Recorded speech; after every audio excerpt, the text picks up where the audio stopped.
Assalamualaikum warahmatullahi wabarakatuh. Innal hamdalillah nahmaduhu wa nasta'inuhu wa nastaghfiruh wa na'udzu bihi min shururi anfusina wa sayyiati a'malina. May yahdihillahu fala mudilla lahu wa may yudlil fala hadiya lahu. Asyhadu an la ilaha illallah wahdahu la syarika lahu wa asyhadu anna Muhammadan abduhu wa rasuluh. Sallallahu alaihi wa ala alihi wa sahbihi wa sallama tasliman katsira. Ya ayyuhalladzina amanu taqullaha haqqa tuqatih wa la tamutunna illa wa antum muslimun. Ya ayyuhan nasu taqu rabbakumul ladzi khalaqakum min nafsin wahidah wa khalaqa minha zawjaha wa batha minhuma rijalan katsiran wa nisaa'a wattaqullaha alladzi tasaaluna bihi wal arham innallaha kana 'alaikum raqiba. Ya ayyuhalladzina amanu taqullaha wa qulu qawlan sadida yuslih lakum a'malakum wa yaghfir lakum dhunubakum wa may yuti'illaha wa rasulahu faqad faza fawzan 'azima. Amma ba'd, fa inna asdaqal hadits kitabullah wa khairal hadi hadi Muhammadin sallallahu alaihi wa ala alihi wasallam wa syarrul umuri muhdatsatuha wa kullu muhdatsatin bid'ah wa kullu bid'atin dhalalah wa kullu dhalalatin finnar. Pemirsa Akhbar TV yang dirahmati Allah Subhanahu wa taala. Alhamdulillah Allah melimpahkan nikmat-Nya kepada kita sehingga kita mampu melaksanakan tugas kita sehari-hari dalam koridor ketakwaan kepada Allah, dalam koridor ibadah kepada Allah Subhanahu wa taala. Dan sebagai seorang mukmin yang hakiki, tentunya kita patut untuk bersyukur terus-menerus, mengucapkan kalimat alhamdulillah. Lisan kita terus dibasahi dengan pujian kepada Allah Subhanahu wa taala karena nikmat yang besar ini. Pemirsa yang dirahmati Allah Subhanahu wa taala, sesungguhnya agama Islam adalah agama yang agung, agama yang bersih, agama yang suci, bersih dalam sisi akidah, dalam hal ibadah, juga bersih dalam hal pergaulan. Untuk itu Islam menjaga dari kebersihan itu akan noda-noda yang sekiranya mencederai akan kebersihan akidahnya, kebersihan agamanya, bahkan kebersihan ibadah dan pergaulannya. Pemirsa yang dirahmati Allah Subhanahu wa taala, sesungguhnya Islam telah mengatur di dalam pergaulan kita sendi-sendi pokok agar kita senantiasa berjumpa dan bertemu serta bergaul sesama kita dalam koridor Islam yang suci ini. Untuk itulah Allah Subhanahu wa taala melalui lisan Rasul sallallahu alaihi wasallam melarang kita akan saling membenci, saling bermusuhan, kemudian saling membelakangi dan tidak saling tegur sapa. Rasul sallallahu alaihi wasallam menyatakan dalam sebuah sabdanya, la tahasadu wa la tabaghadu wa la tadabaru wa kunu ikhwanallah wa kunu ibadallah ikhwana. Janganlah kalian saling menghasut, janganlah kalian saling dengki, janganlah kalian saling membenci, janganlah kalian saling bermusuhan. Jadilah sesama kalian sebagai hamba-hamba Allah yang bersaudara. La yahillu li muslimin ayyahjura akhahu fawqa thalathi layalin. Tidak dihalalkan bagi seorang muslim untuk tidak tegur sapa dengan saudaranya selama 3 hari berturut-turut. Yaltaqiyan fayuridu hadza wa yuridu hadza. Jika mereka berpapasan, kemudian mereka saling membelakangi di antara mereka. Wa khairuhuma may yabda bisalam. Di antara kedua mereka yang paling baik di sisi Allah adalah orang yang memulai dengan salam. Pemirsa yang dirahmati Allah Subhanahu wa taala, untuk itulah Rasul ketika ditanya siapakah orang yang paling baik, Rasul kemudian mengatakan mahmumul qalbi wa saduqul lisan, adalah orang yang punya hati bersih dan mempunyai lisan yang jujur. Kemudian Rasul sallallahu alaihi wasallam menyatakan bahwasanya orang-orang yang mempunyai hati yang bersih adalah orang-orang yang taqi, an-naqi, ya, la hasad wala ghil. Orang yang bersih hatinya, orang yang bersih jiwanya, orang yang bertakwa kepada Allah Subhanahu wa taala, tidak ada permusuhan di dalam hatinya, tidak ada kedengkian sama sekali di dalam hatinya.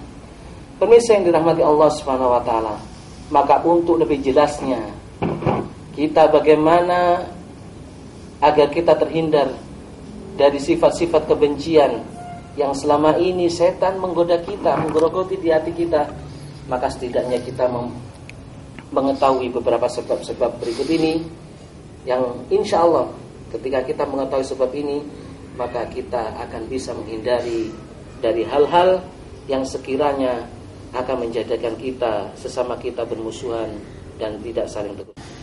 Pemirsa Akhbar TV yang dirahmati Allah Subhanahu wa taala, adapun sebab-sebab permusuhan yang sering terjadi di kalangan manusia adalah sebagai berikut.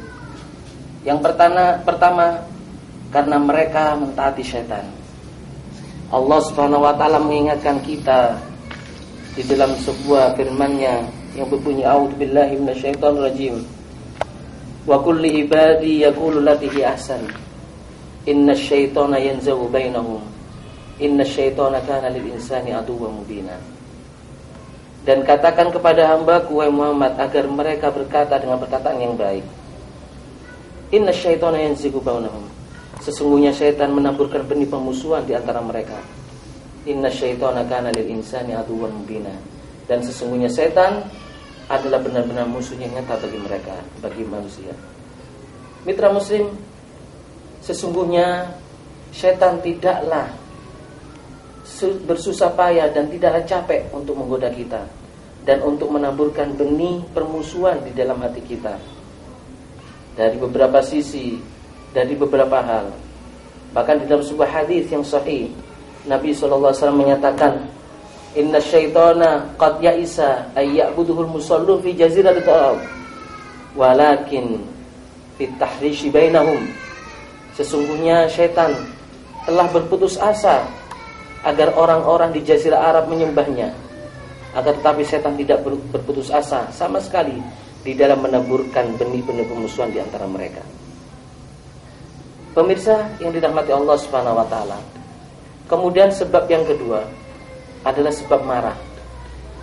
Rasul sallallahu alaihi wasallam seringkali mengingatkan kita. Dari sabdanya nampak beliau akan mencelah sifat marah tersebut. Suatu ketika ada seorang yang berkata kepada Nabi SAW, Ya Rasulullah, ausini, wahai Rasulullah, wasiatkan kepadaku, nasihatkan aku.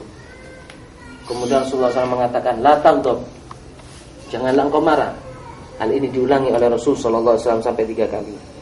Di sini, pemirsa yang dirahmati Allah Subhanahu wa taala, jelas letaknya bahwa kemarahan ini adalah salah satu sebab permusuhan yang terjadi di tengah-tengah masyarakat. Kemudian ada sebab permusuhan pula yang sering kali terjadi di kalangan masyarakat adalah dari sisi an-namimah. Wa ma adraka man namimah? Apakah itu namimah? Namimah itu adalah adu domba, adalah menghasut dan sebagainya. Seseorang ketika dia berusaha untuk mengadu domba orang lain, maka dari sini usaha ini memunculkan api permusuhan di antara mereka. Allah Subhanahu wa taala berfirman, Hammazin masya'in binamim. Mereka yang sering melakukan sedaguro, hammaz, melakukan omongan-omongan yang tidak ada gunanya. Masya'in binamim, kesana kemari kemudian menghamburkan api fitnah, kesana kemari menghamburkan api adu domba dan sebagainya. Kemudian pemirsa yang dirahmati Allah Subhanahu wa taala, Rasul juga mengancam kepada umat ini agar sekiranya mereka tidak mengadu domba antara sesama yang lainnya. Jikalau mereka mengadu domba antara sesama yang lainnya, maka mereka diharamkan oleh Allah Subhanahu wa taala untuk memasuki surga Allah Subhanahu wa taala. Rasul mengatakan, la yadkhulul jannah fattan. Tidak akan masuk surga orang-orang yang suka memfitnah ataupun suka mengadu domba. Kemudian salah satu sebab pula yang menjadikan seseorang itu bermusuhan antara satu dan yang lainnya adalah karena ada sifat hasad, ada sifat iri, terutama sifat hasad atau sifat iri ini terjangkit dalam hati dalam urusan-urusan dunia. Apa yang dimaksud hasad atau iri di sini? Yang dimaksud hasad atau iri di sini adalah tamanni zawalun ni'mah an ahadin. Jadi dia berangan-angan agar nikmat itu tidak sampai kepada saudaranya.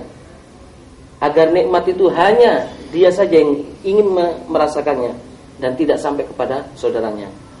Ketika dia mendapati ada saudaranya mendapatkan nikmat, diberi nikmat oleh Allah Subhanahu wa taala, maka hatinya merasa sakit.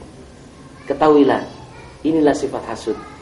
Inilah sifat iri dengki yang dikhawatirkan oleh Nabi sallallahu alaihi wasallam. Pemirsa yang dirahmati Allah Subhanahu wa taala, Rasul sallallahu alaihi wasallam menyatakan dalam sebuah hadisnya bahwasanya iyyakum, kata Rasulullah, iyyakum wal hasad. Jauhilah dari kalian sifat hasud, sifat iri. Fa innal hasada ya'kul hasanat kama ta'kulun narul hatab. Karena sesungguhnya hasud, sifat iri dapat memakan kebaikan sebagaimana api memakan kayu bakar. Hadis ini diriwayatkan oleh Imam Abu Dawud. Pemirsa yang dirahmati Allah Subhanahu wa taala, tidak semua hasad tercela dalam masalah ini. Ada hasad yang terpuji, di mana ketika kita hasad atau kita ingin nikmat itu ada di dalam diri kita, tatkala kita melihat ada seseorang yang diberi nikmat oleh Allah Subhanahu wa taala dan dia melaksanakan dengan nikmat itu ketaatan kepada Allah Subhanahu wa taala, sedangkan dia ingin seperti orang yang mendapatkan nikmat tersebut. Untuk itulah Nabi sallallahu alaihi wasallam mengatakan, la hasada illa bisnatain. Tidak ada hasud kecuali di dalam dua hal. Tidak dibenarkan hasud kecuali di dalam dua hal. Rajulun atahu Allahul mal fa anfaqahu aw fatamanna ala halakatihi fil haqq. Seseorang yang diberikan oleh Allah Subhanahu wa taala harta, kekayaan, maka kemudian sallatahu ala halakatihi fil haqq. Kemudian orang tersebut menghabiskan hartanya semuanya untuk di jalan kebenaran. Kemudian yang kedua, wa rajulun atahu Allahul ilm wa atahu Allahul Qur'an fa'alima bihi wa 'allama bihi. Orang yang diberikan ilmu oleh Allah Subhanahu wa taala, yang diberikan Al-Qur'an oleh Allah Subhanahu wa taala, pemahaman dalam agama ini, kemudian dia mengetahuinya dan dia mengamalkan apa-apa yang telah diketahuinya tersebut. Maka kita boleh iri kepada orang seperti ini agar kita bisa mendapatkan ilmu yang bermanfaat sehingga kita mampu pula untuk mengamalkan ilmu tersebut. Ikhwani, pemirsa yang dirahmati Allah Subhanahu wa taala. Kemudian hal yang selanjutnya yang menjadi sebab permusuhan di antara sesama kita adalah karena persaingan yang ketat dalam urusan duniawi. Persaingan yang tidak sehat dalam urusan duniawi.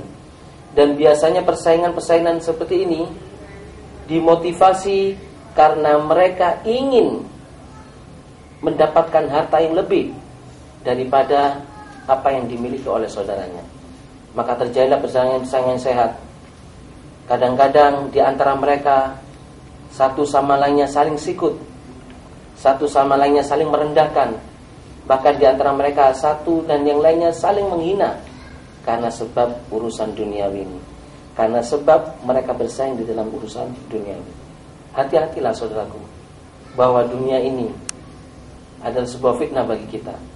Kalau kita tidak menjaga dunia ini, maka kita yang akan dibinasakan oleh Allah Subhanahu wa taala dengan sebab dunia ini.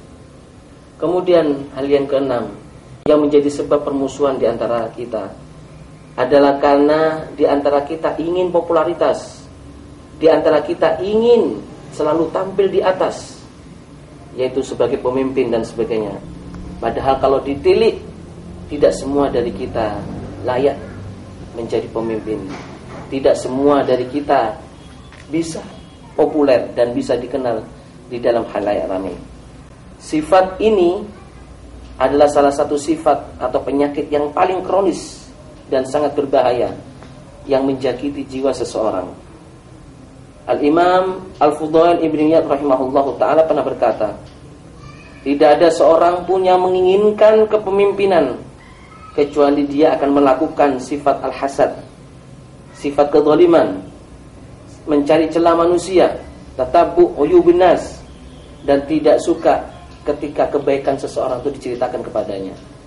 Ini sifat-sifat seseorang ketika dia ingin popularitas, sifat-sifat seseorang ketika dia ingin menjadi pemimpin. Ketika seseorang tersebut melihat ada saudaranya dijadikan pemimpin oleh satu kaum, maka terjadilah apa yang dinamakan sifat dengki kepadanya. Kemudian ada sifat kedzaliman di dalamnya. Kemudian lagi diikuti dengan tatabu uyubun nas, mengikuti aib-aib manusia, mengikuti aib-aib saudaranya sendiri. Sedangkan ketika diceritakan tentang kebaikan seseorang atau saudaranya, maka dia enggan untuk mendengarkan kebaikan tersebut. Kemudian yang terakhir, satu sebab yang berbahaya bagi kita, dan ini juga termasuk sebab permusuhan di antara sesama muslim, adalah karena banyaknya bergurau. Ingat, jamaah yang dirahmati Allah Subhanahu wa taala, sesungguhnya gurau adalah salah satu bumbu dari pergaulan kita selama ini. Manakala kita tidak bisa menghadapi gurau yang semestinya, maka dari perguruan inilah akan menimbulkan bercak-bercak benih-benih permusuhan di antara sesama kita. Ada satu ungkapan dari para ulama, gurau ini ibarat garam yang ada di dalam masakan. Maka ketika kita memasukkan garam kebanyakan, maka masakan tersebut menjadi tidak enak. Dan ketika sedikit kita memasukkan garamnya, maka juga menjadi hambar. Maka hendaknya kita selingi gurau di dalam pergaulan kita sewajarnya saja, tanpa mengganggu apa-apa yang menjadi komitmen di dalam hati kita, agar hati kita bersih kepada saudara kita, kepada Allah Subhanahu wa taala, dan agar kita semuanya kembali lagi kepada Allah Subhanahu wa taala, sehingga kita mampu untuk bertemu dengan saudara-saudara kita dalam keadaan bersaudara, tanpa hasad, tanpa dengki, tanpa ada permusuhan dan sebagainya. Wallahu taala alam. Mungkin pemirsa yang dirahmati Allah Subhanahu wa taala, itulah beberapa sebab yang sekiranya secara gamblang, secara global banyak terjadi di kalangan kita, yang sebab-sebab ini kalau ini diteruskan, maka akan terjadi sifat-sifat permusuhan di dalam jiwa atau di dalam kehidupan umat manusia. Aku lu ma tasma'un wa astaghfirullah li wa astaghfiru innahu wal ghafurur rahim. Assalamualaikum warahmatullahi wabarakatuh. Waalaikumsalam.